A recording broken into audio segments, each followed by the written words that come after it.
তুমি জানো তো ছোট মামা, সম্পর্ক খুব সহজেই একটা স্বাক্ষরেই ভেঙে যেতে পারে, কিন্তু ভালোবাসা ভালোবাসা কি এত সহজে শেষ হতে পারে? আমি একবার কথা বলবো ওর সঙ্গে। দুজনের মধ্যে না ভুল বোঝাবুঝির প্রাচীর উঠেছে। হতে পারে যে আমার কথায় কোনো কাজ হলো, তাতেও যদি আবার তোমরা দুজন একসঙ্গে সংসার করতে পারো। চেষ্টা করে আমি একবার দেখতেই পারি। সম্পর্ক ভাঙতে মাত্র 1 মিনিট লাগে, কিন্তু জুড়তে বহু বছর কেটে যায়। ও মনে হয় ঠিকই বলছিল মামা। ওর যতটা খেয়াল আমার রাখা উচিত ছিল, আমি হয়তো ততটা খেয়ালও রাখতে পারিনি। কিন্তু আমি আর কি করতাম মামা? ওর বাড়ির পরিবেশটাই তো এমন, যেখানে স্ত্রীকে নিজের স্বামীর থেকে দূরত্ব বজায় রেখে চলতে হয়। আর অজান্তে হলেও আমিও হয়তো সেটাই করেছি। ওর খেয়াল রাখতে পারিনি। আমি ওর কারণেই ওর পরিবারের সদস্য হয়েছি। আর তারপর আস্তে আস্তে ওর পরিবারের কত মানুষের সঙ্গে আমার ঘনিষ্ঠতা বেড়ে গেল। আমি ভেবেছিলাম যে আমি যদি ওর পরিবারের মানুষের মন জয় করতে পারি, তাহলে ওর মনও জয় করতে পারবো। আমি বুঝতেই পারলাম না কখন আমাদের মধ্যে এতটা দূরত্ব চলে এলো। জানতেই পারলাম না আমি যে ও আমার প্রতি এতটা অখুশি ছিল। আমি চাই এই জিনিসটা যত তাড়াতাড়ি মিটে যায় তত ভালো। ভেবে চিন্তে করেছিস তো যা করেছিস? ভেবেচিন্তেই সিদ্ধান্ত নিয়েছি মা। সিদ্ধান্ত নেওয়ার পর আর কে ভাবে বলো? তোর মানে তোর খারাপ লাগছে না? মানে একটুও কষ্ট হচ্ছে না? দুঃখ দুঃখ কেন হবে মা? আমার একটুও খারাপ লাগছে না। না মানে ও তোর বউ হয়ে এই বাড়িতে এসেছিল, সবার জন্য ভাবতো। তোর জন্যই তো এ বাড়িতে বউ হয়ে এসেছিল। তুই ওর স্বামী, তাই সবার সঙ্গে তোর জন্যই সম্পর্ক হয়েছিল এই বাড়িতে ওর। তারপরেও তোর একটুও খারাপ লাগছে না? না, আমার খারাপ লাগছে না। তোমার খারাপ লাগছে নাকি? আমার? না না, আমার আমার আমার আমার কেন খারাপ লাগবে? হ্যাঁ, আরে না না, যা। আমার প্রিয় যদি আমার সঙ্গে ওর কোনো সম্পর্ক থাকতো, তাহলে আমার সঙ্গে এরকম এরকম ব্যবহার করতে পারতো? হ্যাঁ, মানে একদিনের জন্য মূর্তি দিতে চলে গেল আর ফিরেই এলো না, এরকম কে করে? হ্যাঁ, আমি যখন আনতে গেলাম তখন তো ফিরে আসতে পারতো আমার সঙ্গে, কিন্তু না, ছোটদাই এখনো সব থেকে কাছের, তো থাকুক ওখানে, আমার কি? মা, আমার মনে হয় যে এবার তোমার এই চ্যাপ্টারটা ভুলে যাওয়া উচিত। আর ভুলে যাওয়া উচিত যে অহনা নামের কোনো মেয়ে আমাদের বাড়িতে কখনো এসেছিল। হ্যাঁ হ্যাঁ, আমি তো ভুলে যাব। খালি আমি দেখতে চাইছিলাম তুই ভুলতে পারছিস কি না।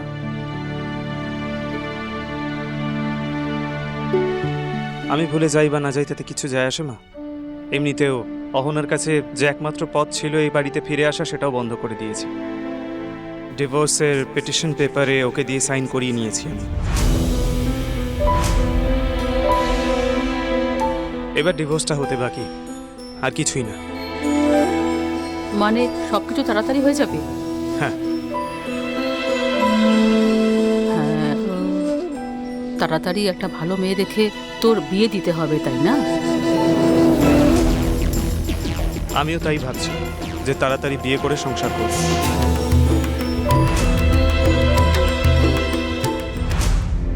মামা, তোমার কোনো কিছু করার কোনো দরকার নেই। ও নিজের জন্য মেয়ে খুঁজে নেবে আর খুশি থাকবে। তুমি যেমন ওকে এখনো ভালোবাসো, হয়তো ও তোমাকে এমনই ভালোবাসে। হয়তো বাসতো, কিন্তু এখন মনে হয় না বাসে। যদিও আমাকে ভালোবাসতো, তাহলে কখনো আমায় নিজের থেকে দূরে করতো না। তুমিও তো এখন দূরে চলে এসেছো। কারণ আমায় ও দূরে সরাতে চেয়েছে। আমি ওকে শুধু মুক্তি দিচ্ছি মামা। আমি একবারও বলিনি যে আমি ওর থেকে দূরে যেতে চাই। তোমাকে আমি আগেও বলেছি, দুর্গা মনের দিক থেকে খুব নরম, ভেতরে ভেতরে ও একদম ভেঙে গেছে। ওর বাইরের ব্যবহার দেখে ওর ভেতরের আন্দাজ তুমি পাবে না। আমি মায়ের উপর রেগে নেই মামা, আর এর মধ্যে তো মায়ের কোনো ফ্যাক্টরই নেই। আমি আর অর্জুন, আমরা দুজনেই অ্যাডাল্ট। এখন যদি আমাদের দুজনের বনাবনি না হয়, বা যদি আমার স্বামী আমার সঙ্গে থাকতে না চায়, তো আমি নিজের শ্বশুরবাড়ি গিয়ে কি করব? আর কেন যাব? বরং আমায় তাদের নিজের থেকে মুক্তি দেওয়া উচিত। ওকে সুযোগ দেওয়া উচিত যাতে ও নিজের নতুন জীবনের সূচনা করতে পারে। তোমার তো এখনো একটা সম্পর্ক ভাঙেইনি, এখনই একটা নতুন সম্পর্ক তৈরি করার কথা বলছো, দ্বিতীয় বিয়ে করার কথা বলছো। এই সম্পর্কটা আজকে শেষ করে চলে এসেছি আমি বৌদি। ছোট ঠাকুরপো, এখনো তো কিছু শেষ হয়ে যায়নি, শুধু তো সাইনটাই করেছো তোমরা, তাই না? এই ধরো 1-2 দিনের ব্যাপার বৌদি। আমি অহনাকে দিয়ে যেই ডিভোর্স পেপারে সাইন করিয়েছি ওদের ডেটটা 6 মাস আগের রয়েছে। আর আমি উকিলের সঙ্গেও কথা বলে নিয়েছি, 1-2 দিনের মধ্যে বাকি ফর্ম্যালিটিসও পুরো হয়ে যাবে। কি বললে তুমি? এত তাড়া আছে তোমার যে তুমি 6 মাস আগের ডেটে সাইন করে দিলে? কেন? হ্যাঁ বৌদি, খুব তাড়া আছে আমার। তাহলে 1 সপ্তাহের মধ্যে সবকিছু হয়ে যাবে? হ্যাঁ মা, সবকিছু হয়ে যাবে। সত্যি বলতে কি আমি নিশ্চিন্ত হলাম, স্বাধীনতা পেয়ে যাব আমি। জানো বৌদি, আমার না অফিসে কখনোই ভালো লাগতো না অহনার কার্যকলাপের জন্য। আমি অফিসে বসে সবসময় এটাই ভাবতাম এইবার বাড়ি ফিরবো আর অহনার কোনো গন্ডগোল আমি দেখতে পাবো গিয়ে। আর বাড়ি ফিরে আসার পর বাড়ির লোক তার জন্য আমাকেই কথা শোনাবে। কি গন্ডগোলের কথা বলছো? এই বাড়িতে ও আসার আগে আমাদের উপরে কত অত্যাচার হতো, ওর আসার পরে ওই এই সব অত্যাচার বন্ধ করেছে। নিজের অধিকারের জন্য কথা বলাটা কি ভুল? তাহলে এরকম একটা জীবন নিয়ে বেঁচে থাকারও কোনো দরকার নেই। এই কথাটাই তো ও আমাদের বোঝাচ্ছিল। আর দেখো দেখো কিরকম খারাপ হয়ে গেল। কিন্তু একটা কথা মনে রেখো ছোটু, ও চলে গেছে এই বাড়ি ছেড়ে। আর এই ব্যাপারটা আমাদেরও খুব খারাপ লেগেছে, আমরাও ওর উপর খুব রেগে আছি। কিন্তু তার মানে এই নয় যে আমরা ওকে ভুলে গেছি বা কোনোদিন ওকে ভুলতে পারবো। দেখো বৌদি, এগুলো তোমাদের নিজেদের ব্যাপার, প্লিজ এসব তুমি আমাকে বলো না। মা দেখুন না ছোটু কি বলছে, আপনি বোঝান না একটু ওকে। ছোটকে বোঝানোর মতো কি হলো? আমার ছোট ওই মেয়েটার সঙ্গে ভালো ছিল না, এখন দ্বিতীয়বার বিয়ে করতে চাইছে। বিয়ে করুক। আমি নিজে ওর জন্য একটা ভালো মেয়ে দেখে আনবো। আর দেখো কত ধুমধাম করে আমার ছেলের বিয়ে দেব আমি। আর কোনো মেয়ে আমার ছেলেকে পাত্তা না দেয়, কি করে আমি মেনে নেব সেটা? আমার চোখের তারা আমার ছেলে।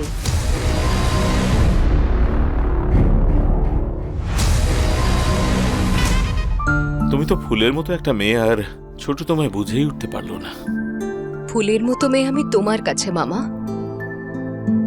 ও তো আমার মধ্যে শুধু কাঁটাই দেখতে পায়। আর তাছাড়া আসল কথা তো এটাই যে ও যেমন মেয়ে চায় আমি তেমন মেয়ে একদমই নই।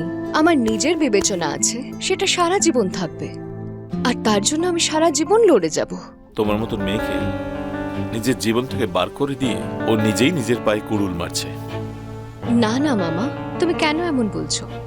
যদিও নিজের পছন্দের মেয়ের সঙ্গে বিয়ে করে দেখবে সুখী হবে। কিন্তু এমনটা তো প্রয়োজন নয় যে মানুষ বারবার ভুল করে। আর ভুল থেকেই তো মানুষ শেখে, শুধরায়। ও সেটাই করছে। বরং আমার তো ওকে সাহায্য করা উচিত মামা। তোমায় এত কষ্ট পেতে দেখে আমার খুব খারাপ লাগছে। বুঝতে পারছি আমি মনে কতটা যন্ত্রণা হচ্ছে।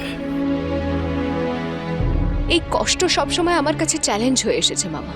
তুমি জানো, আমার বাবা আমায় বলতো যে আমি না তোকে গ্র্যাজুয়েট হতে দেখতে চাই।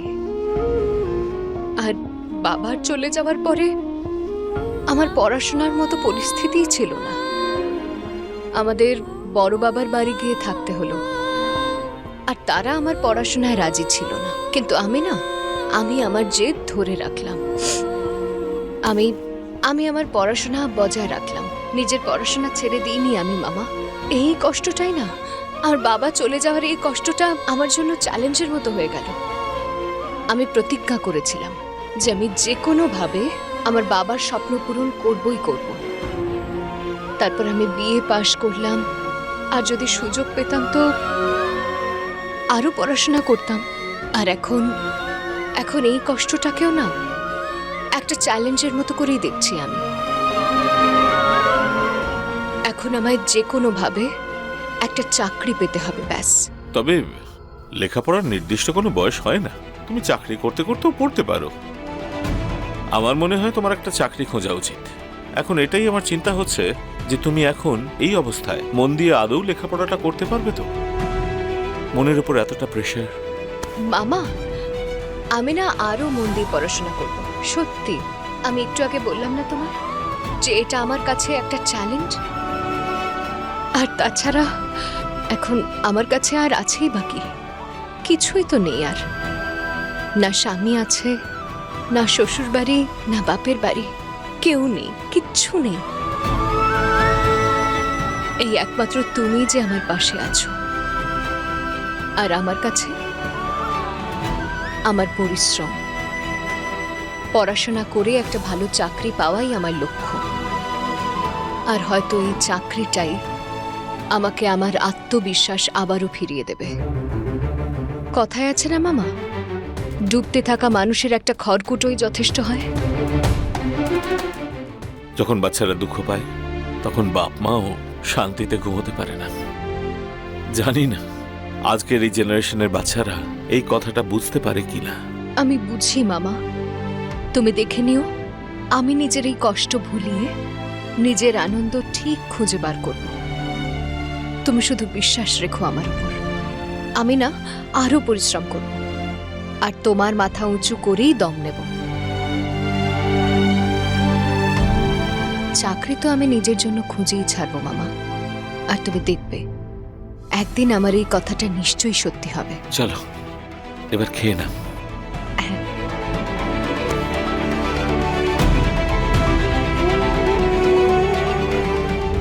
হয়ে গেল মা? এত তাড়াতাড়ি আপনি অহনাকে ভুলে গেলেন? এখন তো আমারই ভয় লাগছে যে এত বছর ধরে আমি আপনার সঙ্গে এই বাড়িতে রয়েছি, কাল যদি আমার কিছু হয়ে যায় বা হঠাৎ করে আমি মারা যাই তাহলে আপনিও আমাকে একদিনে ভুলে যাবেন। আর আপনার বড় ছেলে ধুমধাম করে বিয়ে দিয়ে দেবেন। অনেক কথা বলছো তুমি বড় বউ। এখানে আমি ছোটর সঙ্গে কথা বলছি, মা ছেলে কথা বলছে। তোমাদের দুজনের এখানে আসার কি দরকার ছিল? ঠিক বলছেন আপনি মামিমা, মা আর ছেলে নিজেদের মধ্যে কথা বলছিল, কোনো ব্যাপার নয়। কিন্তু ছোট ঠাকুরপুর বিয়ে তো এই বাড়িতেই হবে, আর তারপর তখন আমাদেরই তো সেই বিয়ের কাজে হাত লাগাতে হবে। তারপর আবার নতুন বউ এলে আপনিই তো বলবেন যে তাকে বাড়ির সমস্ত নিয়ম কানুন শেখাও। তাই আমরা ভাবলাম আমরা এখন থেকেই বুঝে নিই। তবে ছোট ঠাকুরপো, তুমি তুমি সত্যি বিয়েটা করতে চাও? আমার মনে হচ্ছে তুমি না ওনাকে ভয় দেখানোর জন্য এসব করছো, তাই না? বৌদি, আমাদের ডিভোর্স হতে চলেছে, আর আমার মনে হয় যে এটাই সঠিক সময় দ্বিতীয় বিয়েটা করে ফেলার। আর আমি রেডি এটার জন্য। কারণ অহনা কোনোদিন আমাকে কোনো খুশি দেয়নি, অহনা কোনোদিন আমার নিডসের বিষয় ভাবেনি। তুমি কি জানো, অহনা এই বাড়ির বৌমার থেকেও বেশি এই বাড়ির যোদ্ধা হয়ে গেছিল। অহনা কোনোদিন বোঝার চেষ্টা করেনি যে একজন স্বামী তার স্ত্রীর থেকে কি চায়। এত কথা যখন এখন উঠছে তাহলে একটা কথা না বলে আমি থাকতেই পারবো না। আর এই কথাটা বলার সাহসও না আমাকে ওই মেয়েটাই দিয়েছে। ছোটু, তুমি বারবার একটা কথাই বলতে থাকো যে ও তোমার খেয়াল রাখেনি, তোমার সুখ দুঃখের খেয়াল রাখেনি, কিন্তু তুমি কোনোদিনও ওর ব্যাপারে ভেবেছো, ওর ভালো মন্দের খেয়াল রেখেছো? ছোট ঠাকুরপো, একটা মেয়ে কি চায়, একজন স্ত্রী কি চায়, এটা একবারও তুমি ভেবেছো? ভাবনি না? আমি এটাও জানি তোমার পল্টু দাদাও কখনো ভাবেনি। একটা মেয়ে শুধু তোমার স্ত্রী নয়, সে একটা মানুষও, তার মধ্যেও মনুষ্যত্ব আছে। বোঝার চেষ্টা করেছো কখনো? না তো। আরে অহনাকে তুমি আজ অব্দি কি দিয়েছো? কখনো কিছু দিতে পেরেছো? আরে ও তো সারা দিন আমাদের সঙ্গে এই বাড়িতে থাকতো, আর তুমি অফিসের কাজে ব্যস্ত থাকতে। হ্যাঁ, নিশ্চয়ই মনে আছে আমার যে বিয়ের পর ঠিক একবার, শুধু একবার তুমি ওকে সিনেমা দেখাতে নিয়ে গিয়েছিলে, আর তখনও তোমরা শান্তিতে ফিল্ম দেখতে পারোনি। বাড়ি ফেরার পর তোমরা দুজন কত কি শুনেছিলে। আমি কিছু ভুলে যাইনি, সব মনে আছে আমার। তোমার কর্তব্য তোমার মনে আছে? তুমি কখনো ওকে সময় দিয়েছো? কখনো না। আর দিনের বেলায় তো নিজেরই স্ত্রীর সাথে কথা অবধি বলা, তার সাথে সময় কাটানো তো মুশকিল এই বাড়িতে, তাই না? তাহলে এই সম্পর্কটা এগোতো কিভাবে? তুমি অনেক কথা বলতে শিখে গেছো মেজো বউ। ঠিক বলেছেন মামিমা আপনি। কথা তো সত্যিই আমি বলতে শিখে গেছি। আপনি জানেন, এই কারণেও আমি অহনার কাছে কৃতজ্ঞ। আপনি ওই মেয়েটাকে ভুল বুঝেছেন, ভুলভাবে নিয়েছেন। শুধু তাই নয়, ওকে বাড়ি থেকে তাড়ানোর জন্য সমস্ত কিছু ঠিক হয়ে গেছে। মামিমা আপনি জানেন, ওর জায়গায় অন্য কেউ এই বাড়ির ছোট বউ হয়ে আসবে, আর হয়তো আমাদের সকলকে ওর সাথে থাকতেও হবে। কিন্তু আমরা অহনাকে ভুলতে পারবো না। তোমাদের কথা শেষ হয়েছে এবার? মা, আমি আর একটা কথা শুধু বলতে চাই, তারপরে আমি এখান থেকে চলে যাব। আপনি তো ছোটুর বিয়ে দিতে চান, বিয়ে দিয়ে দিন, কিন্তু মন থেকে এই বিয়েটাকে আমরা কোনোদিন মেনে নিতে পারবো না। আর আমরা এটাও জানি যে এই কথাতে আপনাদের খুব একটা যাবে আসবে না, কিন্তু এই কথাটা বলার দরকার ছিল, তাই বলে দিলাম। একটা কথা আমি বলতে চাই যে অহনার মতন মেয়ের এই বাড়িতে খুব দরকার ছিল। ওর কাজ শেষ হয়ে গেছে এই বাড়িতে, তাই চলে গেছে। আর এইরকম মেয়েদের চলে যাবার পরই তার মূল্যটা বোঝা যায়। আর এক না একদিন ছোটুও সেই মূল্যটা বুঝতে পারবে। কিন্তু মা, আপনি, অহনা সব থেকে বেশি আপনাকেই ভালোবেসেছিল। আপনি কি করে ভুলতে পারেন? আমি খুব অবাক হয়ে যাচ্ছি যে আপনি কি করে ভুলতে পারেন ওকে। একটা মেয়ে সামান্য রাগ করে শ্বশুরবাড়ি থেকে চলে গেছে বলে আপনি সম্পর্কই ভেঙে দিলেন, ওকে ভুলে গেলেন। ছেড়ে দিন, আজ আমার অধিকারের থেকে একটু বেশিই বলে ফেলেছি। আর কখনো এমনটা হবে না মা। শুধু একটা কথা বলতে চাই আমি আপনাদের, যাই হয়ে যাক না কেন, অহনার সাথে আমরা সম্পর্ক নিশ্চয়ই রাখবো। না,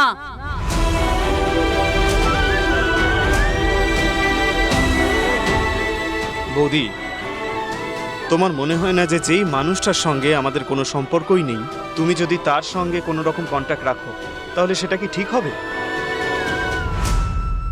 তুমি আমার মাকে অপমান করতে চাও? মায়ের অপমান? এতে মা কি করে অপমানিত হতে পারেন? ছোট ঠাকুরপো, আমিও একজন স্বাধীন মানুষ। আমি কার সাথে সম্পর্ক রাখবো, কার সাথে রাখবো না, এটা শুধু আমারই অধিকার। আর যে মেয়েটা আমার জন্য এত কিছু করলো, আমার পুরো জীবন পাল্টে দিল, ওর সাথে সম্পর্ক ভেঙে অনেক বড় অন্যায় হবে নাকি? আমার তো সাহসই ছিল না যে আমি কখনো এই বাড়ির বাইরে বেরিয়ে কিছু করতে পারবো। কিন্তু যার সাহস আছে, তার সামনে আমি 1000 বার আমার মাথা নত করব। আর এখন তো আমরা শুধু এটাই ভাবছি, যেভাবে আমরা বাড়িতে বসে থাকতে পারি না, শুধু সংসারের কাজ নিয়েই পড়ে থাকতে পারি না। আমরা যে মূর্তি বানানোর কাজ শুরু করেছিলাম, সেটা আমরা আবার শুরু করব। অহনা যে আমাদের সবাইকে নিয়ে স্বপ্ন দেখেছিল, আমরা সেই স্বপ্নকে সফল করব। আমি জানি যে ও এই বাড়িতে নেই, ও চলে গেছে মা, কিন্তু আমরা তো এই বাড়িতেই আছি। আপনি তো অহনার দিক থেকে মুখ ফিরিয়ে নিয়েছেন, কিন্তু আমরা তো এখনো আপনার বাড়িতে আছি। প্রার্থনা করছি আমাদের দিক থেকে মুখ ফিরিয়ে নেবেন না।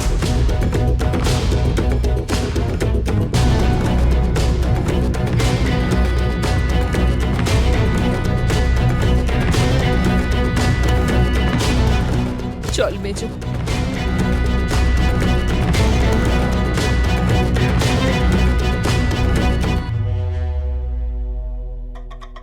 মা? হ্যাঁ বল ছোটু। দেখ না, বাড়ির বৌমারা একটু বেশি কথা বলছে আজকাল। আর ওদের টিচার, ওই মেয়েটা এই বাড়িতে মূর্তি তৈরি করার কাজ করবে। আরে আমাকে ছাড়া কি করে বানাতে পারবে? আমি কি ওদের বানাতে দেবো নাকি? আর তাছাড়া কার জন্য বানাবো আমি? মানে মানে এইটাই ওই মূর্তি টুর্তি বানিয়ে আর কি বা হবে? আমার তো কোনো প্রয়োজন নেই। কেন বানাবো তাহলে?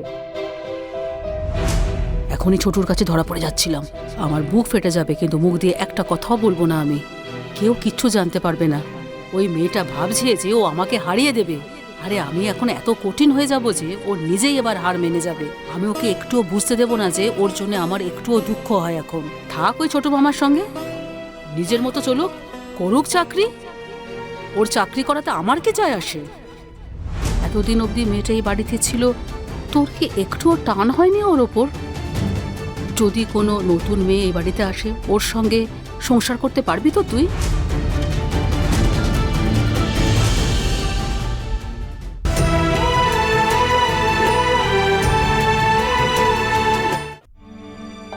মা, হুম? তুমি কি ভাবছো? আমি কিছু না তো, খালি এই কথাটা ভেবে কষ্ট হচ্ছে যে তুই কিছু খাসনি তো। আমার সত্যিই খিদে পাচ্ছে না মা। ছোটু, এতদিন অবধি মেয়েটা এই বাড়িতে ছিল, তোর কি একটুও টান হয়নি ওর ওপর?